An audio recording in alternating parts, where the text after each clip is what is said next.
In this project, we want to understand what entrepreneurial networks look like in non-Western contexts. So we know a lot about entrepreneurship and entrepreneurial networks in Europe and in the United States, for example, but we know much less about what does it look like in other contexts, such as Africa and Latin America. In order to first understand what does entrepreneurship really look like in these contexts and how are entrepreneurs relying on their networks in their startup process, we set out to do qualitative interviews in 2 different contexts. We seek out entrepreneurs in Chile and in Kenya, and we talk to around 20-25 entrepreneurs in each of these contexts.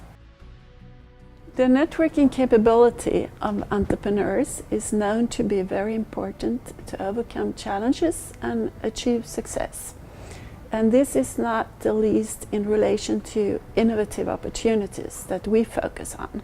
When we came to Kenya on our second trip, we found very persistent entrepreneurs building their network and using their networks in both a far outreach on social media, but also working on very close network ties. So far, like Chile and Kenya are the 2 contexts we've been studying. And during my career, I've been interested in entrepreneurs' social network, their social capital.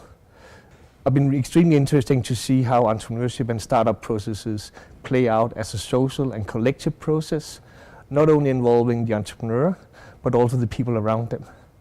And I'm very interested to see how this plays out in Chile, Kenya, and the other contexts we're going to investigate. Whether we're going to find similar patterns of networking, whether it's perceived in the same positive way, whether there's a dark side, or whether it just plays out completely different. We'll see. I'm very excited about it. Capturing cultural differences in how people are networking is really a challenge, method-wise. People know how they network, but it's not necessarily easily expressible.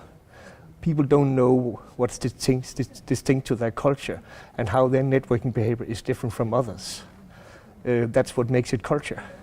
So in order to capture this, you'll have to talk around the topic. You'll have to look for respondent being surprised, disappointed, overwhelmed by other people's network behavior in order to understand the expectations and norms associated with networking.